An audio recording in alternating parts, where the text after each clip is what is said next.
Hello everyone, स्वागत है आप सभी लोगों का टीटी एकेडमी पे। मेरा नाम है तरुण तिवारी और आशा करता हूं कि आप सभी लोग भी जहां कहीं पर भी होंगे अच्छे होंगे, अपना ख्याल रख रहे होंगे और अपनी पढ़ाई को जारी रखे होंगे। इसी को ध्यान में रखते हुए हम आगे बढ़ते हैं। आज के करंट अफेयर के साथ हम लोग आगे बढ़ेंगे, देखेंगे आज का इम्पोर्टेंट करंट अफेयर्स में क्या क्या खबरें, क्या क्या इवेंट्स, कौन कौन सी चीजें रही जो आपके एग्जामिनेशन पॉइंट ऑफ व्यू से बहुत ही महत्वपूर्ण रोल प्ले करेंगी आपके एग्जाम में। 29 मई आज का हम लोग करंट अफेयर देखने वाले हैं और देखेंगे कि क्या क्या इंपॉर्टेंट खबरें हैं। This is all about me.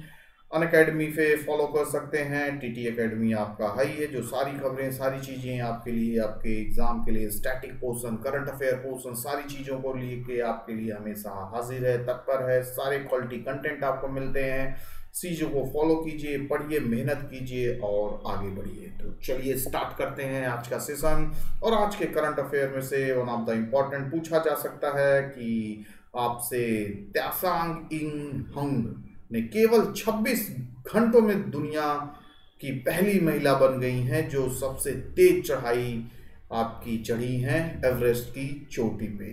World fastest ascent of Everest by women. कौन है वो 26 घंटों में जिन्होंने चढ़ाई पूरी की है? तो किस देश से हैं जिनका नाम है त्सांग इन हंग? तो आपके सामने 4 ऑप्शंस आएंगे, Hong Kong, Singapore, south Korea, Mauritius. तो आप किसको सही जवाब बताएंगे? वो आपकी हांगकांग से हैं, ठीक है ना। इनके बारे में जानकारी रखिए, हांगकांग से बिलोंग करती हैं। और इनके बारे में थोड़ा और जानकारी ले लेते हैं। ये आपकी हांगकांग से बिलोंग करने वाली, क्या नाम है इनका, हम जान ही चुके हैं। 26 घंटे में इन्होंने चढ़ाई को पूरा किया, 8,848 जो कि आपकी एवरेस्ट की ऊंचाई है।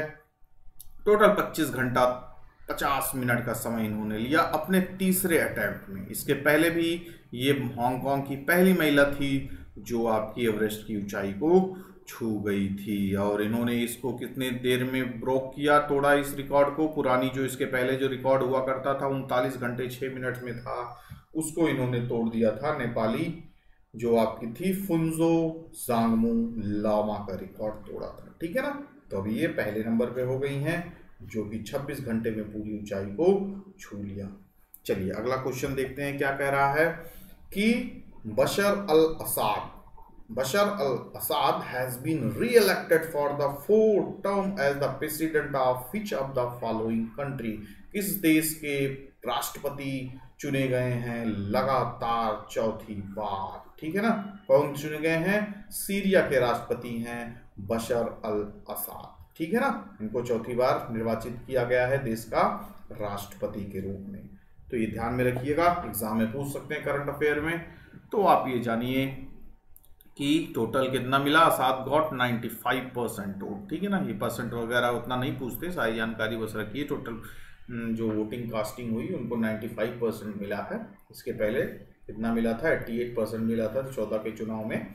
बाकी आपको ध्यान में रखना है, बशर अल असाद को चुना गया है स्टेट आपका सीरिया का राष्ट्रपति। अगला question, according to RBI value and volume of the bank notes and circulation has increase by how much?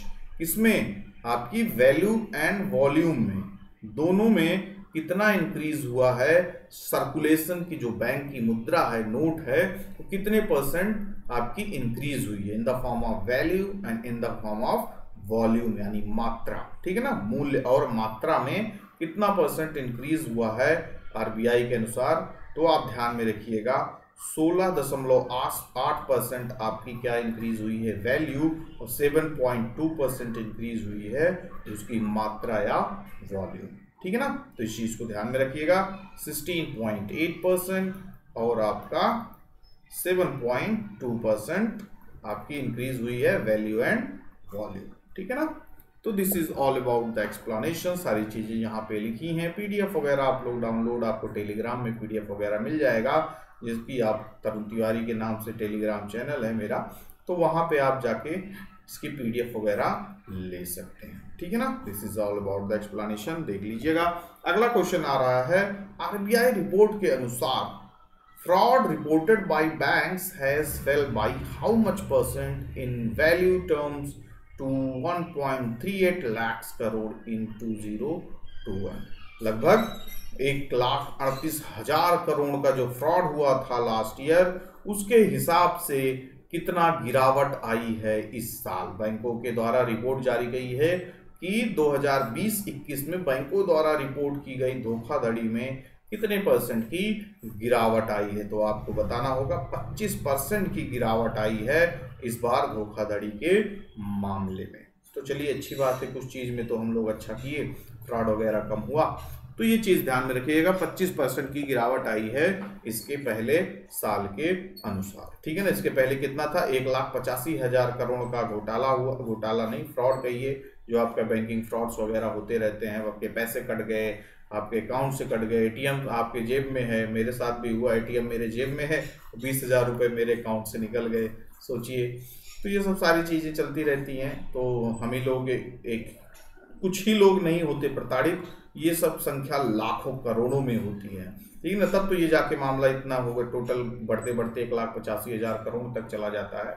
तो कहा जाता है, देखिए 81,000 करोड़ तो आपके पब्लिक सेक्टर बैंक में हुआ, 86,000 करोड़ प्राइवेट सेक्टर बैंक में हुआ। तो सेफ कहीं नहीं है, फ्रॉड तो हर जगह है। लेकिन कुछ इंटरनल फ्रॉड भी होते हैं, कुछ एक्सटर्नल फ्रॉड भी होते हैं। ऐसा भी माना जाता है कि बैंक के जो कर्मचारी होते हैं, यही लोग आपस में आपका सेटिंग करके सारी चीज़ें का क्लोनिंग वगैरह करके आपके फ्रॉड वगैरह हो जाते हैं। तो बस वही, ये बैंक तो पल्ला झाड़ लेता है, पुलिस भी इसमें कुछ नहीं करती है, फाइनली वो आपको संतोषी करना पड़ता पैसा। तो ये अपना हिसाब दे दिए, 1,85,000, 1,38,000 करोड़ है। पैसा कहाँ चला गया है, तो मार्केट में ही कहाँ कहाँ चला गया है तो भगवान राम जाने हैं। बाकी बैंकों के रिपोर्ट के अनुसार आपको बस यही याद रखना भाई, करंट का क्वेश्चन है, कितना परसेंट आपका कम हो गया, 25% कम हुआ है इसके पहले साल के अनुसार फ्रॉड की संख्या। ठीक। अगला क्वेश्चन आपसे पूछा जा सकता है कि वाणिज्य सचिव यानी कॉमर्स सेक्रेटरी किसको अपॉइंट किया गया है अभी हाल ही में, तो उनका नाम क्या है, VVR सुब्रमण्यम। ठीक है ना। VVR सुब्रमण्यम को कॉमर्स सेक्रेटरी बनाया गया है, जिसको हिंदी में बोलते हैं वाणिज्य सचिव। ठीक है ना। इनके बारे में थोड़ा जानकारी ले लेते हैं। जम्मू एंड कश्मीर के चीफ सेक्रेटरी हुआ करते थे, was posted as a union commerce ministry and will succeed. अब क्या करेंगे, कॉमर्स सेक्रेटरी बनेंगे। फाइनली आपके और भी कई लोग, Sudhanshu Pandey and Arun Kumar Mehta are the front runners of the chief secretary post. ठीक है ना। Tripathi and Pandey are so posted in the centre as secretaries of the steel and food and public distribution. सबको अपना अपना अलग अलग पद दे दिया गया है। ये लिस्ट ऑफ द सेक्रेटरीज है, आपके एग्जामिनेशन के हिसाब से भी इंपॉर्टेंट आ सकता है, जैसे आपसे पूछा जा सकता है किसी एग्जाम में कैबिनेट सेक्रेटरी इस समय कौन है, तो राजीव गौबा नाम है उनका, जो इस समय कैबिनेट सेक्रेटरी हैं अपने देश के। ठीक है ना। आपके वाणिज्य सेक्रेटरी तो आपने देख ही लिया कि कॉमर्स सेक्रेटरी कौन है। अगर एग्जाम में पूछ ले who is cabinet secretary, who is defence secretary, तो डिफेंस सेक्रेटरी रक्षा सचिव कौन है आपके, अजय कुमार। ठीक है ना। कैबिनेट सेक्रेटरी राजीव कुमार, और होम सेक्रेटरी गृह सचिव, ठीक है ना, गृह सचिव कौन है, अजय कुमार भल्ला। नाम वगैरह याद रखिएगा। ठीक है ना। किसी सेक्रेटरी को टारगेट कर लेंगे तो Ajay Kumar Bhalla is the home secretary of our country. Information and broadcasting secretary Ravi Mittal हैं। न्यू फॉरेन सेक्रेटरी आपके हर्षवर्धन श्रृंगला हैं। और फाइनेंस सेक्रेटरी वित्त सचिव आपके कौन है, ये टीवी सोमनाथन वित्त सचिव है। समझ लीजिए कि इनका क्या होगा, किस नोट पे इनकी साइन होगी, फाइनेंस सेक्रेटरी की 1 रुपए की जो नोट होगी उस पे इनका साइन रहेगा। बाकी सारे नोटों पे किसका साइन रहता है, आपके आरबीआई गवर्नर का। ठीक है ना। अब ये जो इनका साइन होता है 1 रुपए के नोट पे, भारत के वित्त सचिव का साइन रहता है। ये भी अंतर आपको जान में रखना है, कभी कभी एग्जाम पूछ लेते हैं। Who is the chief research of raw, मतलब रिसर्च एंड एनालिसिस विंग, किसको आपका बनाया गया है, बनाया क्या गया है, 1 साल का इनको एक्सटेंशन मिल गया है। ठीक है ना। 1 साल का इनको एक्सटेंशन दे दिया गया, भैया अभी आप 1 साल और संभालिए। तो उनका क्या नाम है, सामंत गोयल। ध्यान में रखिएगा, सामंत गोयल का कार्यकाल 1 पीरियड के लिए बढ़ा दिया गया है, जो क्या है, रॉ के चीफ। ठीक है ना, रॉ के प्रमुख। ठीक। तो ये बात ध्यान में रखिएगा। 30 जून को जिनका for a period of 1 year beyond the present tenure which ends on 30 जून। और आईबी के हेड, इनका भी आपका बढ़ा दिया गया है, भी ध्यान में रखिएगा। Who has been given 1 year extension, इनका भी आरबीआईआर रॉ के प्रमुख यानी रॉ के जो चीफ हैं और आपके आईबी के जो चीफ है, इंटेलिजेंस ब्यूरो के जो चीफ हैं, इनका एक एक साल के लिए कार्यकाल बढ़ा दिया गया है। और ये क्या नाम है इनका? अरविंद कुमार। ठीक है, नाम पूछा जाएगा, इधर अरविंद कुमार और उधर उनका क्या नाम है आपके? सामंत गोयल। ये दो नाम याद रखिएगा। ठीक है, दिस इज ऑल अबाउट। फिर उसके बाद कुछ चीफ और डीजीपी डीजीज का भी नाम आपसे पूछा जा सकता है। तो जैसे आर्मी के चीफ कौन है इस समय? मनोज मुकुंद नरावने हैं। नेवल के चीफ करमबीर सिन्हा हैं। एयर चीफ कौन है? राकेश कुमार सिंह भदौरिया हैं। तो ये भी आपको ध्यान में रखना है। ये आपके क्या है? तीनों जो आपके नेवल, एयर एंड आर्मी के चीफ। ठीक है ना। बीएसएफ के चीफ कौन है? राकेश अस्थाना है। सीबीआई के डायरेक्शन अभी हाल ही में बने हैं, सुबोध कुमार जायसवाल हैं। और सीआरपीएफ के चीफ कौन है? कुलदीप सिंह। ठीक है ना। इन लोग का नाम याद रखना जरूरी रहता है, क्योंकि कभी भी कोई भी नाम आपसे पूछा जा सकता है। कौन किसका हेड है, कौन किसका डायरेक्टर है, कौन किसका आपका चीफ है। ठीक है ना। Who has been elected as the president of the Vienna-based International Narcotics Control Board? Vienna स्थित अंतर्राष्ट्रीय नारकोटिक्स कंट्रोल बोर्ड के अध्यक्ष के रूप में फिलहाल अभी जल्दी इसको चुना गया है। तो उनका नाम है जगजीत पवड़िया। ठीक है ना। जगजीत पवड़िया को अभी हाल ही में आईएनसीबी का क्या चुना गया है? अध्यक्ष यानी प्रेसिडेंट चुना गया है। ठीक है ना। इसको ध्यान में रखिएगा। नाम वगैरह आईआरएस ऑफिसर हैं भाई, बुजुर्ग हो चुके हैं, तो भाई बड़े लेवल इंटरनेशनल लेवल पे इनको क्या किया जाएगा? चुना जाएगा। और सबसे ज़्यादा जरूरी आपकी जो एग्जाम होता है ना, अपॉइंटमेंट के जो क्वेश्चंस आते हैं, किसको कहाँ नियुक्त किया गया, किसको चुना गया, कौन नए ये बने, तो ये ध्यान में रखिएगा। जो इंटरनेशनल लेवल के जो नियुक्तियां होती हैं ये बड़ी महत्वपूर्ण होती हैं। ठीक है ना। इंटरनेशनल अभी ये बड़ी इंपॉर्टेंट है। आपकी जो वाणिज्य सेक्रेटरी और जो अभी हम लोग ने रॉ इनका पढ़ा, उसमें अगर इंपॉर्टेंट कोई पूछे अपॉइंटमेंट का, तो इनका और ज़्यादा इंपॉर्टेंट हो जाता है, क्योंकि एक इंटरनेशनल ऑर्गेनाइजेशन में इनको क्या मिला है? अपॉइंटमेंट मिला है अपने देश के। कोई अगर रहता है इंटरनेशनल लेवल पे चुना जाता है तो वो ज़्यादा इंपॉर्टेंट हो जाता है एग्जामिनेशन पॉइंट ऑफ व्यू से। फिर अगला क्वेश्चन है बच्चों, who among the following has been honoured with the international ENI award? ठीक है ना। इंटरनेशनल लेवल का अवार्ड है, जो अभी हाल ही में किसको सम्मानित किया गया है? वो है हमारे भारत रत्न CNR राव साहब को। ठीक है ना। इनको किस क्षेत्र में दिया गया है? चलिए थोड़ा जान जाते हैं। इनके रिसर्च के लिए दिया गया है किस क्षेत्र में? Renewable energy source and energy storage. ठीक है ना। इस क्षेत्र में इन्होंने काम किया अच्छे तरीके से, तो इनको इसके लिए ENI अवार्ड से सम्मानित किया गया है। ठीक है ना। और ये काफी दिनों से काम कर रहे हैं, working on hydrogen energy as the only source of energy for the benefit of all mankind. बहुत अच्छी बात है। इसका आपका source photochemical and electromechanical production of hydrogen, hydrogen storage, non-metallic catalyst and solar production of hydrogen were the highlights of his work। कितने बड़े क्षेत्र में काम कर रहे हैं और एक तरीके से आप आगे आने वाले समय के लिए बहुत अच्छा साबित होगा। तो इसको ध्यान में रखते हुए इनको क्या किया गया? ENI अवार्ड से सम्मानित किया गया। ध्यान में रखिएगा, पूछा जाने वाला क्वेश्चन है। Who among the following is India's first human flight test engineer? यानी निम्नलिखित में से कौन भारत की पहली महिला उड़ान परीक्षण इंजीनियर?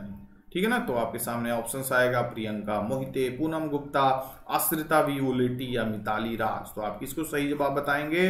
Ashrita we ओलेटी। ठीक है ना। जिनको भारत की पहली महिला उड़ान परीक्षण इंजीनियर यानी India's first human flight test engineer के लिए चुना गया है।